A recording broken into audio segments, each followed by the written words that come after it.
Good evening, good Hello, morning, good hello. afternoon, Hi. depending on where you are on the planet. Mhm. You've reached the Belcher's Appreciative Eye, and I'm Doc, and this is, Grinda. and we're here in a celebratory mode. Yes. And the celebration is? 1 year in Ghana, 1 year in Cape Coast. We're celebrating. Here's to you.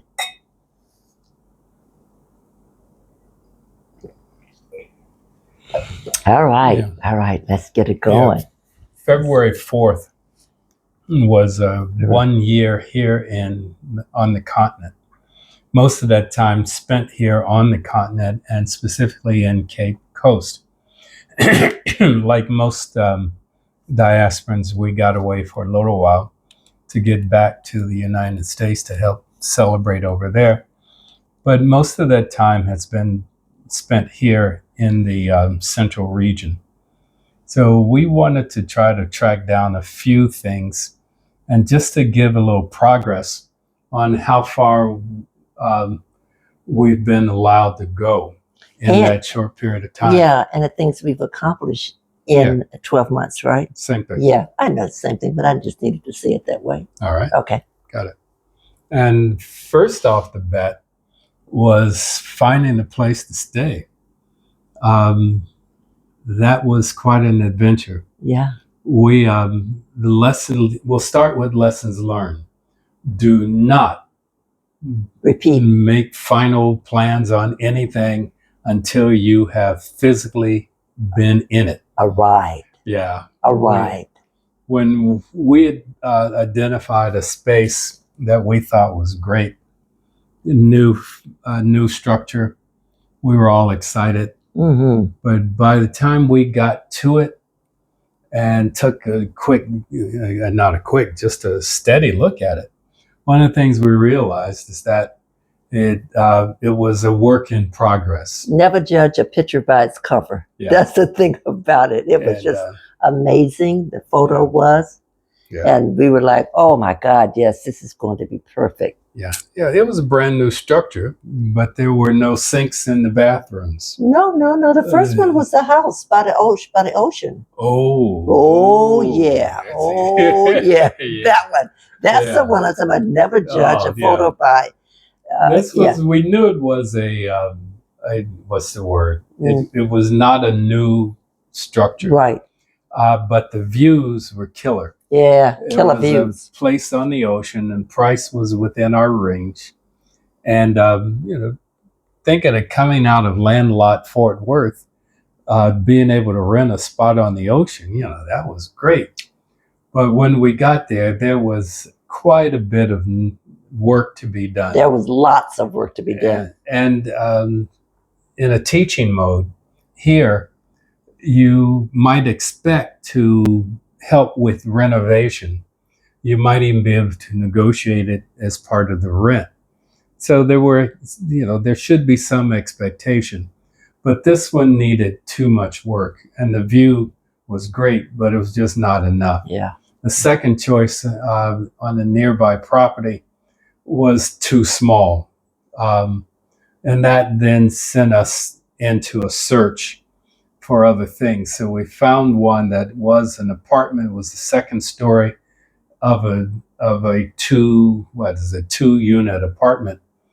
It had 4 bedrooms, 4 bathrooms, 2 kitchens, a hall they call the living space, and maybe something else. It was on the upstairs. But this is what I'm saying. It had all of those bathrooms for sure. But there were no sinks in the bathroom. No sinks at all. There was no running water at the moment. Well, we didn't know it was no running water. Well, no, when we tried the stuff. Oh, yeah. There wasn't nothing happening. Yeah. Additionally, they were still working on the water tower, what's called here polytank. Yeah. And always the explanation is, well, it will be ready soon. With that, we needed something that day because we had packed our stuff in the van and were ready to move on something. Anyway, didn't work out. So we've learned to say no. We learned quickly to say no to some stuff. Just, we hate to disappoint people, but we hate to be disappointed also. But we also want to, disappointing other people was not as important as us finding something that we could live with. Yeah. So, yeah. From that, we looked at, and this was all in one day, in one afternoon. There's about 3 different places. Yeah, we looked at a place that it was a house. It was a dirt front yard. It was opening up the back. It needed a lot. The backyard needed a lot of work. The place was too small for me, and we weren't looking for anything huge, because we knew it would be a temporary space that we would be living in until we built our home. But that didn't work. I think Doc would have accepted it, because I think he would have accepted it, but it was not up to my standards anyway. What was attractive to me, it was a single unit. There were no, it wasn't an apartment. But from there, we went to the apartment. Went to an apartment that you had to go up and down a series of stairs and then cross over a walkway to get to the unit. The unit was nice, though. The unit was decent, but getting in and out of it at our age, not going to happen. I think we looked at one more, maybe. Oh, yeah. The little place by the ocean, a little house by the ocean. Yeah. No, it was not for me. So we looked at a total of 5 places. I think 5 places. Yeah. And this is probably the 5th one where we are now. 5 places in one day time. We were in a van with 13 pieces of luggage riding around. Mm-hmm. And I've never felt like, oh my goodness, I feel like I'm homeless now. I feel like I might. Yeah, I feel like we're going to be sleeping in this van tonight.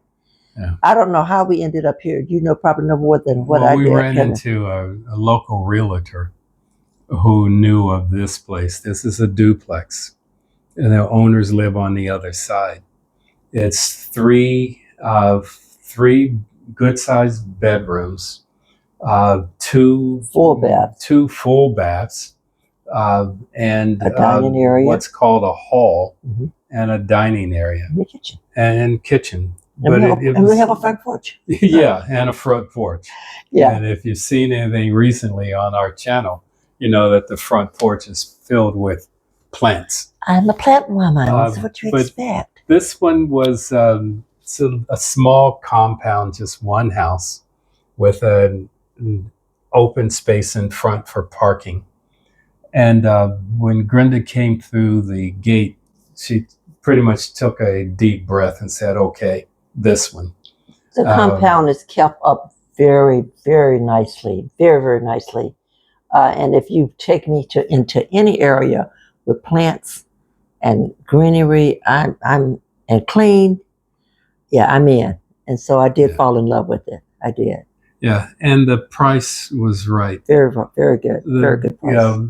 Here you can do rents anywhere from 100 to as far as your budget will cover, and you might find a few places less than that. Yeah, you can. The catch is that here you pay rent on a yearly basis. You pay for 1 year, and you have the spot. But it worked out. It worked out the way the owner was willing to hear us and do some negotiation. We produced a contract. One of the things we had learned was make sure you have a contract. And make sure you read your contract. Yeah. Make sure you read it from the beginning to the end. Yeah, dot all the I's, cross all the T's. Yes. But there were a few people we ran into that weren't familiar with contracts and wanted just to do business on a handshake. And so they didn't, a lot of people that we ran into, they didn't do contracts. Yeah. But not us. Yeah, we've learned a little bit. Yeah. So the first hurdle was finding a suitable place to stay. And we found that. And that happened. Then we had a chance to sort of learn the area a little bit. Yeah, well, we also had to get some ID and banking and all that Yeah. other stuff. Yeah. And Yeah. The ID, the Ghana card, we could not get here in Cape Coast, so Lord, we had no. to drive to Takoradi. Takoradi, and that was an adventure because Yeah. we left at like noon. It's a 2 hour drive. Maybe we left at 1:30. And the guy's trying to get us to the office before before it closes on a Friday, and he's got his horns, his lights flashing, and is on his horn for the whole 2 hours.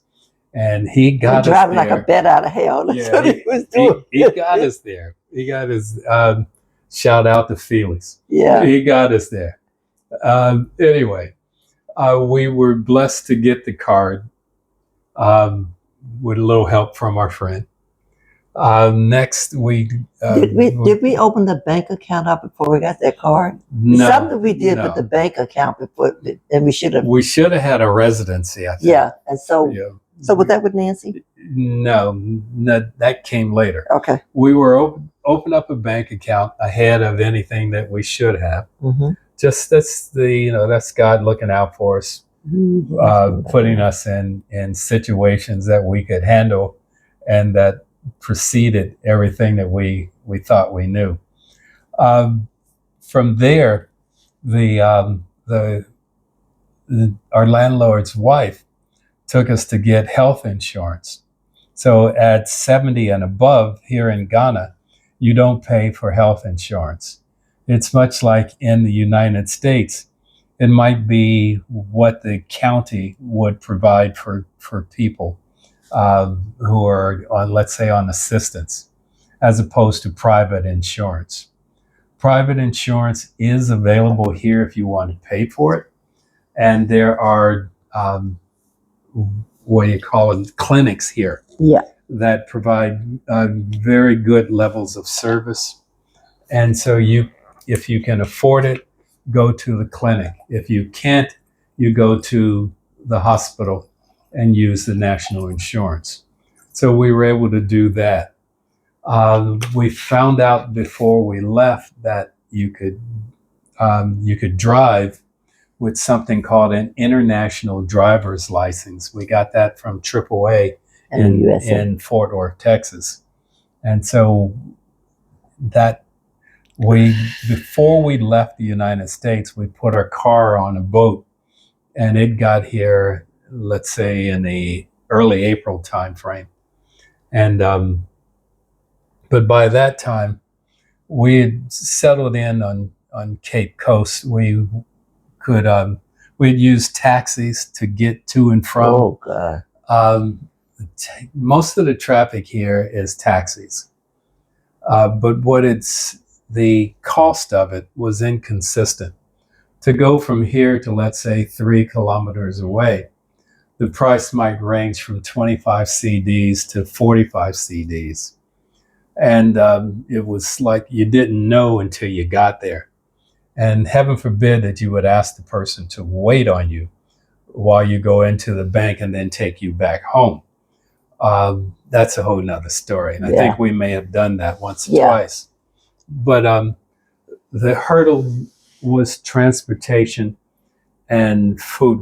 We used and still are using 2 small hot plates to cook on, and what Brenda calls a baby doll refrigerator.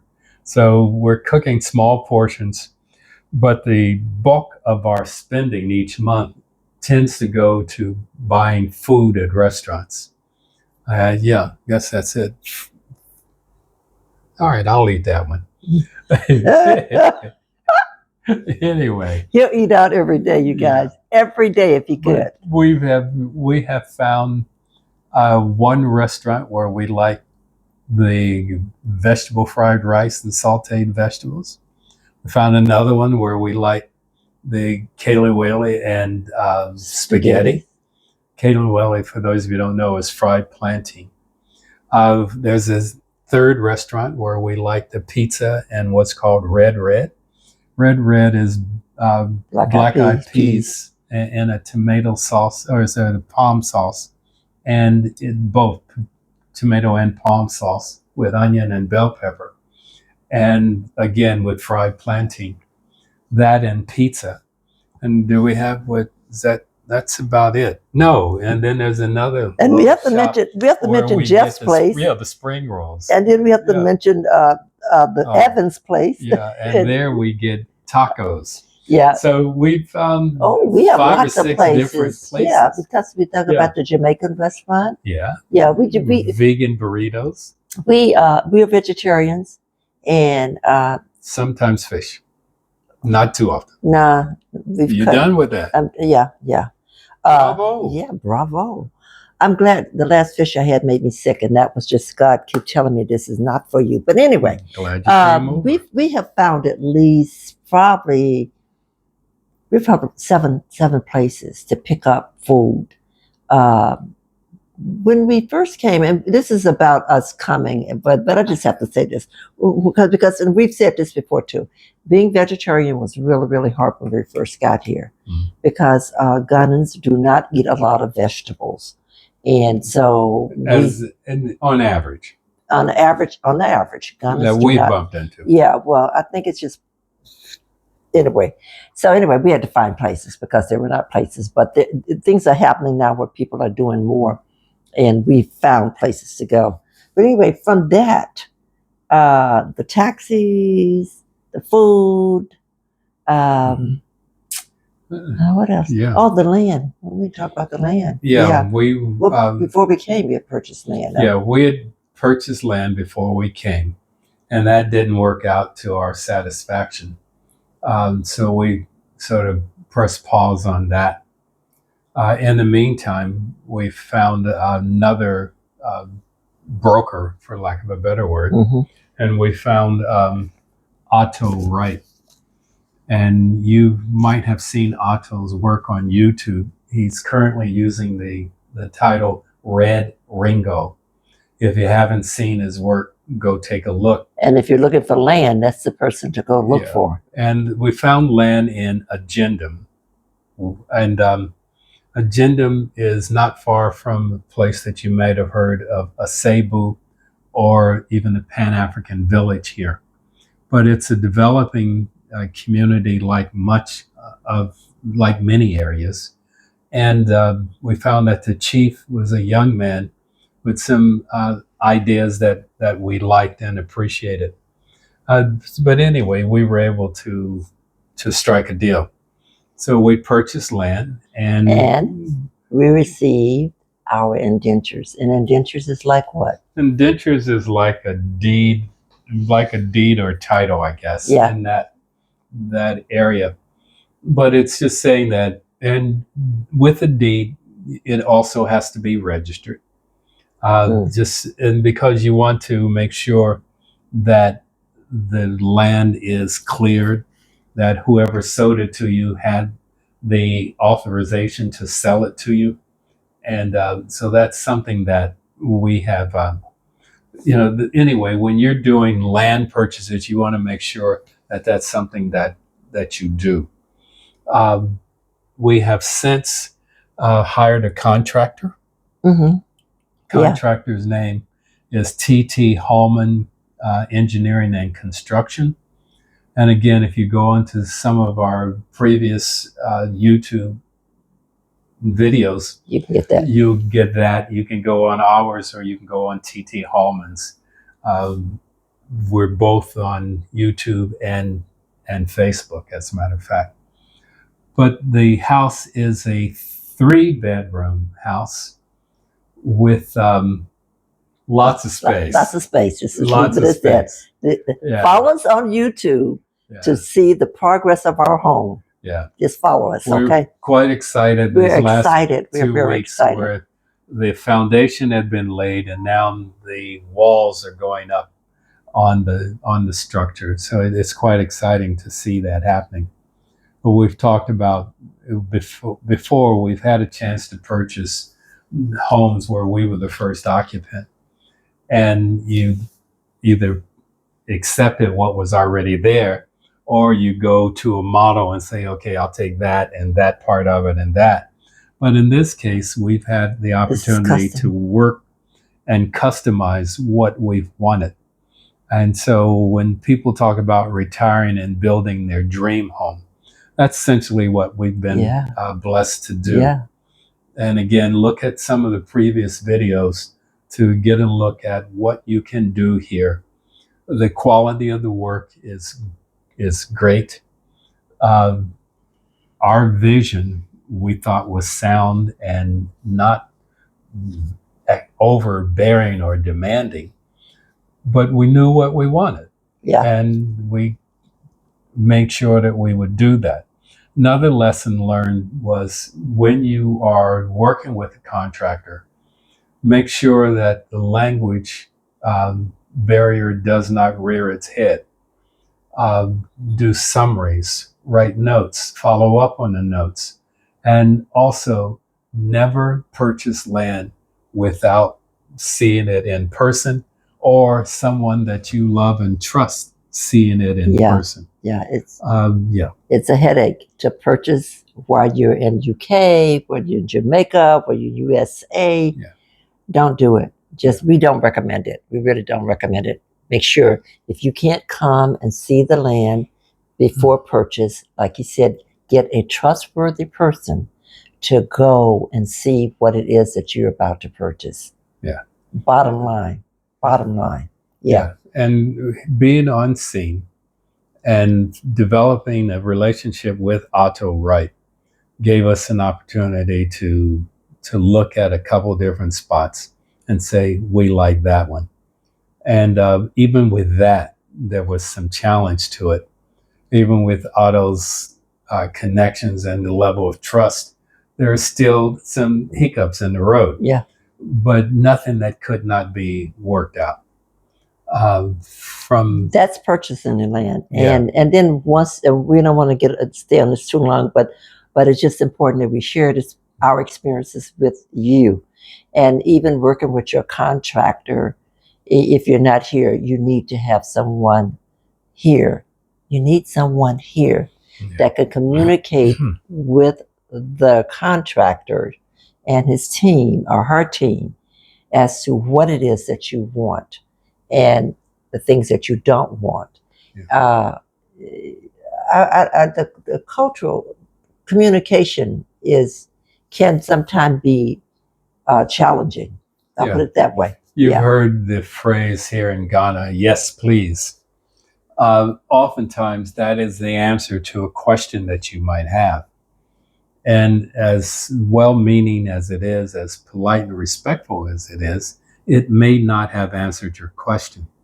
So you have to make sure that your questions get answered. And you just stay respectful and get an answer to your question. I don't know how else to say it. Yeah. And don't be the ugly American, but just be the person who's spending their life savings on what it is the contractor is doing, which entitles you to ask questions. Yeah. And another thing too is we as Americans, we do things differently completely. Yeah. And we're in a whole different world here. Yeah. We're in Ghana. Yeah, we're in Ghana. We're in a different country. So you have to come with an open mind and be ready to learn how to communicate. And sometimes that can be frustrating. But if you're communicating with a person and they have a heart and they're open-minded to listen, that's what's important. That is what's important. The key thing is, And we found that in our contractor. Yeah. And that's, he has worked with us from the jump. Yeah. After finding the land, finding the contractor, and working for months with the contractor to say, it should look like this, it should look like that, it should be this, the length should be this, the width should be that. That was a couple of months worth of interacting. But before we left out of here in August to go back to the States, the contractor had begun their work. So that was from, let's say, the first week of February to the first week of August. We found land, found a contractor, and ground was broken. And so what's that?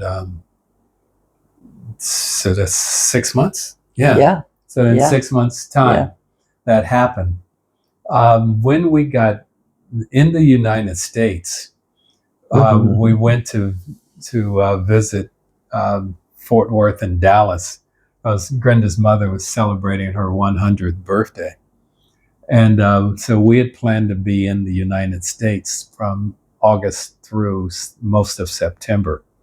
But while we were there, we get a notice from one of the organizations that we joined. The organization, the acronym is CRAAG, CRAAAG, CRAAG. And it stands for Central Region African Ascendants Association of Ghana. As a member, we were given a notice that if we were interested in applying for citizenship, that we could and should start the process. And we started the process. We took care of all the requirement that was asked of everybody that was applying. Nothing, and we got everything in, and we notified the person that we were working with that we had gotten everything in, and the person said, "Okay, well, you need to come back. You need to hop on a plane and come right back." No, we were asked to get some additional stuff. What was We were asked to additional stuff? get the police, Well, we got the police report in. Yeah, but the thought was that people were doing it here in Ghana, and we wanted to do it in the U.S. Okay. I thought it was that we were talking about being on the list and everything, so maybe that was it. I don't know. No. But anyway, we said no. I definitely said no. No, in terms of returning. Right, home no, in returning, because I was there for my mom's 100th birthday celebration, and nothing could take me away from that but God. But anyway, so I said, I don't think I'm going to do that. And then the person said to me, "Oh, well, okay then." Anyway, while we were in the States, whatever came up that was online that we could do, we did it. And we just said, gave it to God. Yeah. If it's If it's for going to us, happen, it's going to happen. If we'll not, get it. that's right. While in the States, we had a chance to visit 7 different states. We made it to Texas, Oklahoma, Colorado, California, Georgia, Louisiana. Mississippi, and Louisiana. We got around for those 2 months. One thing we learned about that is never again 2 months. Never ever again. Not unless we just have to. Never ever again. Yeah. But next time, 4 weeks in and we're out. When we got back in September, blessedly so, our apartment was in good shape. We might have lost one plant. I don't think we lost anything. Things were good. And so we got back at the end of September, and at the 1st of November, our daughters arrived. Yeah, so we had 3 of our 4 adult children, the ladies, the girls we call them. We call them the girls, but they're ladies. And they're that too. They came to visit, which was something. So we got our feet back on the ground during the month of October. And during that period of time, was it in October or November that the elections? It was November. Mm-hmm. In November, Craig was doing elections. And so Grenda had asked me on more than one occasion in Belcher Field to be here in Ghana. And my answer was usually, it feels like being on vacation. We've got a very comfortable place to live in. The ocean is a 15-minute drive away. We can go kick our feet up, have a great meal, have libation, and watch the ocean. I couldn't do that in Fort Worth. I couldn't do that in most of the places I was in, other than Oakland. And then I had the bay, not the ocean. But anyway, uh, Craig had an election. And during the election, they were looking for volunteers for the different offices. So, unbeknownst to Grenda, I made the decision to come out of my vacation mode, and I raised my hand to be one of the executive officers. And I looked at him like this. Really? Really? Yeah. And so yeah. Really? So anyway, the office that I raised my hand for is called a convener. Here they don't have president, vice president. They use two people in our case, of equal status, who serve as the head of the executive team. And so I volunteered to do that. And again, it was me trying to get into the community that I'm a part of and to bring what spirit and energy that I have to the organization. And I'm glad that I did. It's been a learning experience. One, I found out that Craig has over 30 years of experience here. And their ultimate aim is to help people from the diaspora adjust to life in Ghana, to be there for them, whether their needs are political, social, economic, or spiritual, even, to find a way that people can come home and melt into the culture here. So, and there's a lot that goes with that. And one thing that Craig has is a knowledge of the protocol and culture that's here. And so that's been the biggest learning for me. But it's been a great trip so far. So anyway, I'm off my vacation as a full-time thing and found my way into damn near full-time work. Yeah, speaking of melting into culture. Good segue. Good segue. Speaking of melting into cultures, I had this vision. Only my visions come from God, all of them, and I have conversations with Ghanaians and diasporans, and they're so realizing there's such a big difference. So I didn't want to live a life like this here in Ghana. I want to live a life like this in Ghana. I want to embrace the Ghanaian culture, and I want them to embrace ours. So we pretty much got together last month and pulled about 16 people together and had a meeting on how can we, or do you want to, or do you feel like you should help to do a cultural blending. And we had a really, really good turnout and really good feedback from people, and they wanted to move it forward. So we have started this platform, and only God knows where it will go. But we have our second meeting a week from this Sunday on February 16th, where we're today.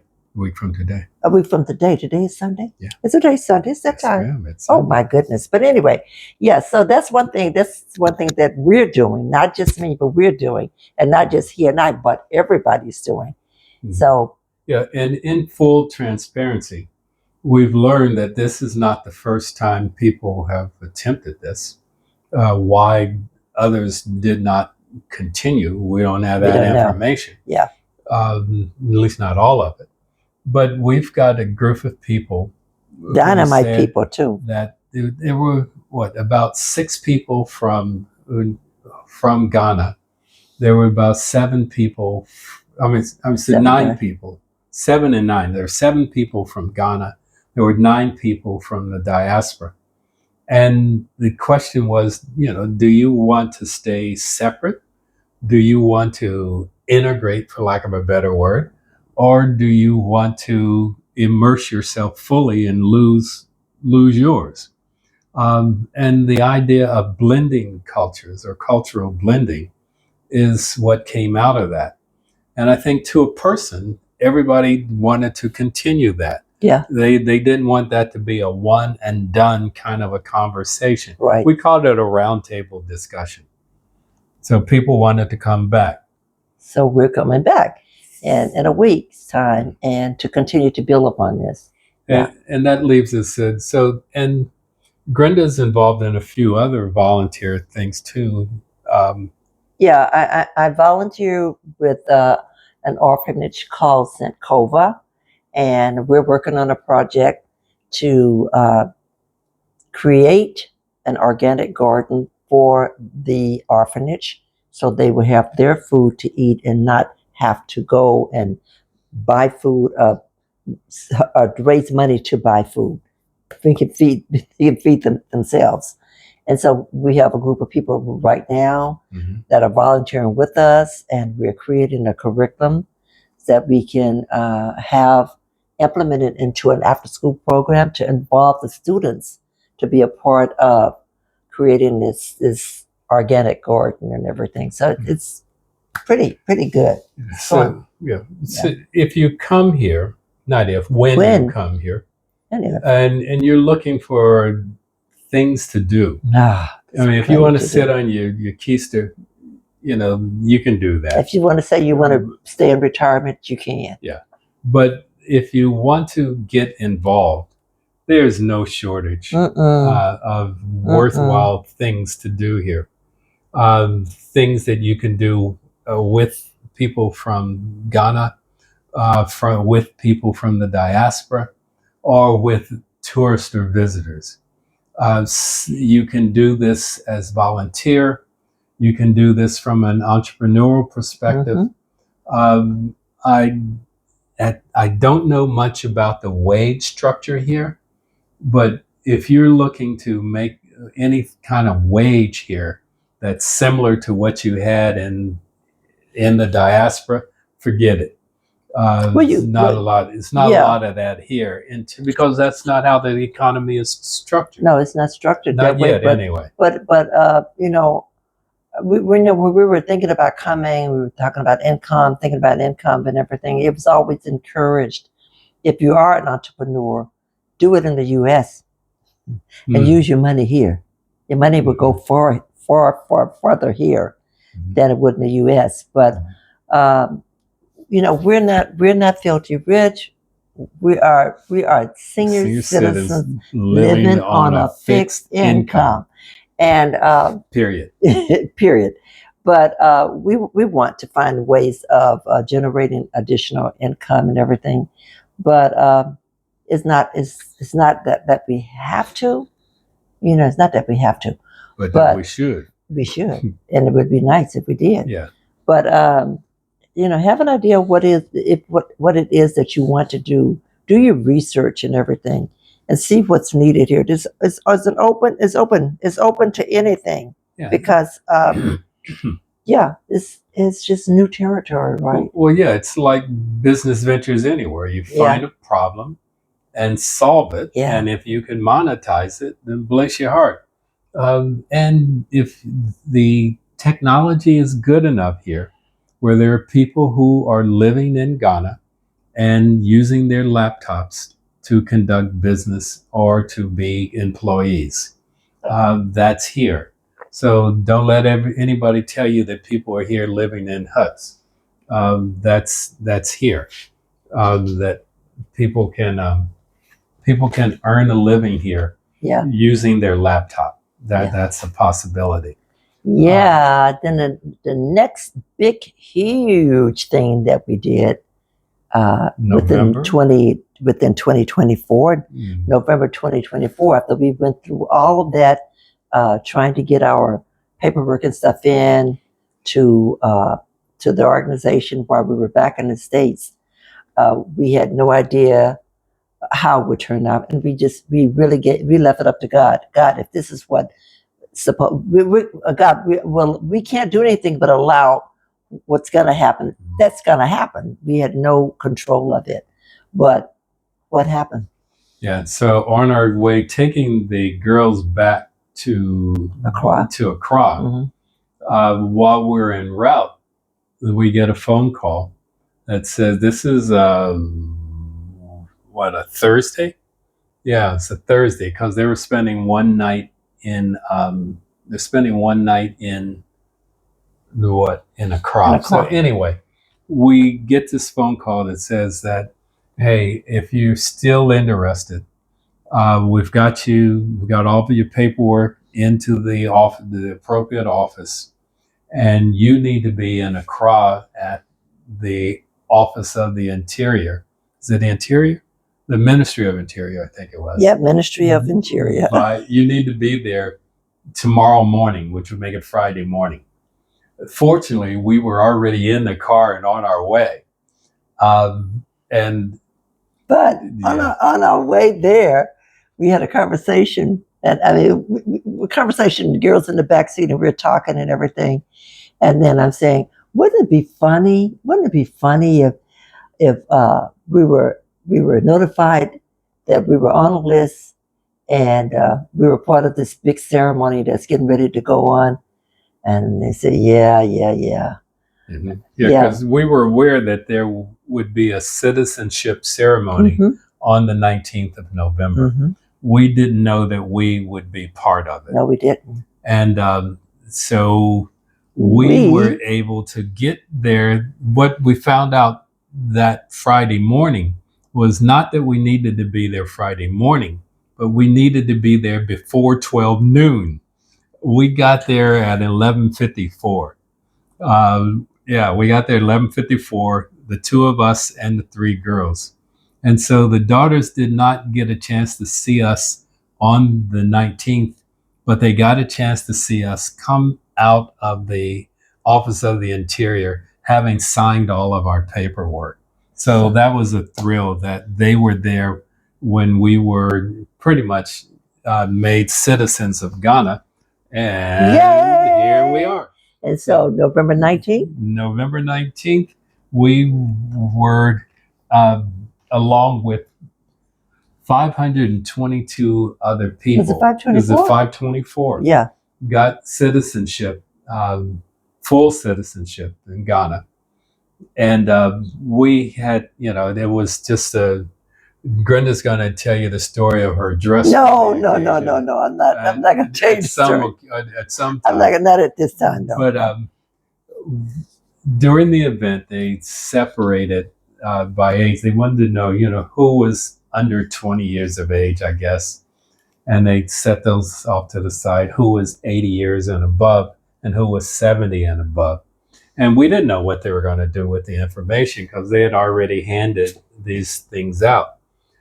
So when you separated and went into that group, they took these from us, and then for whatever reason, they selected a few people to represent those groups. And lo and behold, guess who represented? There were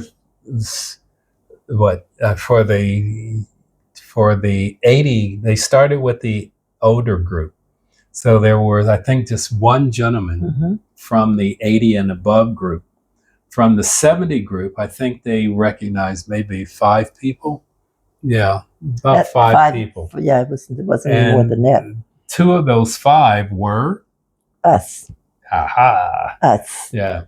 So not only did we get into it, but we got a chance to walk across the stage, shake the president of Ghana's hand. You did? And you did. Yeah, and receive our certificate of citizenship. So it was a special, special weekend and a special Tuesday, the 19th of, I think it was a Tuesday. And it meant, or Thursday, one of those. Yeah, it meant so much in so many ways. And it just goes to show us, that if you leave it alone and you trust God in things, and He will show you the way.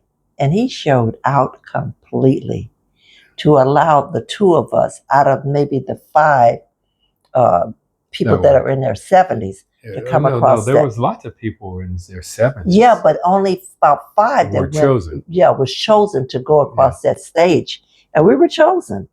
And with me, when I went across the stage, I was so emotional. I was just so emotional. I was emotionally wrecked. And all I can do was just bow down to the president and say, thank you very much for this opportunity. And he saw that I was ugly, crying ugly. And so he grabbed me and turned me around and shook my hand, shook my hand. I was just like, it didn't dawn on me what had happened until after everything had happened. But the most significant part of this was for me to have trust God. I trusted God. I didn't think about it anymore. I knew that if we didn't get this opportunity, we would get another opportunity sooner or later. But God has blessed us. If you've heard what we said, we've shared with you what we've done in 12 months here in Ghana. Things can be done. We didn't even talk about the carpet bonanza and how that went. Oh yeah. Yeah, before we did this, we went to the immigration office. That's Yeah. where she is to get our card. Residency. Well, yeah. And that's when we found out we weren't supposed to have opened up a bank account until we got that. We had opened up a bank account. Yeah. I mean, we did things kind of flipped. And when you go, I think they only give you pretty much 1 year. Yeah. We came out with 3 years. 3 years. Well, we've also had angels working on our behalf. We have angels around us all the time. Yeah. All the time. And so there are people here willing to help, and not all of them are requiring you to reach in your pocket. Yeah, there are people here willing to help. It's just the nature of the country, where people are helpful. For most people, and particularly the respect for elders is legit here. There are a couple knuckleheads that in every place, but by far, people respect your age, and they will look out for you. Yeah. But anyway, after citizenship, then we make it back home, and then the focus is on the volunteering that we're doing and on the building of the house. Additionally, we've had opportunities to participate in other things. In January, there was a group here, Voices of Change, and allowed me an opportunity to be one of the speakers at the dungeon in Cape Coast. So it's here. Yeah. I don't know how else to say that to you. Yeah. If you are looking to maintain a semblance of the life that you've had, it's here. Is it the same? No, it's different because it's a different place. It's a different time. Different culture. But you come here without the headache and the pressure. And you have to sort of leave your mindset, your USA mindset over there. You have to have an open mind when you come here. You cannot come here thinking that you can change things and things should be this way and that way. Forget it. Forget it. Don't even think that way. You got to come here to adjust to what it is here. And as far as I'm concerned, and Doc is concerned, to make it a better place, not just for diasporans, but for the city, the country itself. Yeah, if the people here have identified what their needs are, they don't need to be told what their needs are. What we can do as diasporans is to help the development, the way people see that development unfolding. And if our dreams fit within that, then great. If they don't, you got 53 other African countries that you can go to see if they will accommodate your dreams better than Ghana. But take a look. Yeah, another thing too for me is being close. I'm here on the continent. I'm in Cape Coast, Ghana, but to be really close to what is happening in other countries on the continent, be aware of what's happening, good, bad, and ugly. And it's something you are not going to hear in the USA at all. So I try so very hard on my Facebook page is to share, share, share, share, share, whatever it may be. So yeah, I'm here. I'm here on the continent with my people, and it is extremely important that I share what I hear, what I see, and what I believe. Yeah. Yeah. And one of the things that you find out when you hear of issues around the, Africa, around the continent, you'll find that do your homework and try to find out what's the root of it. And frequently, the root of it is going to come to that Berlin Conference of 1894 and 1895, when Europe treated Africa like a piece of cake and divided it up. Yeah. And when they divided it up, they did it on artificial lines. They didn't pay attention that there were 2,000 distinct ethnic groups here, and they had territories, if you will. And so those artificial lines cross some of those territories. And if you look at what's happening, let's say in the Congo, you'll find that that is part of the root of that. Another part of the root of things is what was it that the colonizers taught us about each other? And usually the teaching was you can't trust those other ones. And so the divide and conquer is a major, major tool that was used on the people here that remained here in Africa, to say nothing about those of us that were scattered throughout the rest of the world. But so Africa has its challenges, but try to get some information on where it comes from. Yeah. I saw a thing on the internet, I think last night, where the person was explaining that if France and Germany were to go to war, you wouldn't say that, look how they treat each other. You would say two ethnic groups, two regions, if you will, went to war with each other. Some people might even see it as a civil war, but generally you got predominant ethnic groups facing off against each other. So when you look at one African ethnic group fighting another ethnic group, then the tendency shouldn't be to say that, look, they can't get along. They're always fighting each other. It's two separate ethnic groups. The Italians are as different from the French as they are from the Portuguese and the Spanish.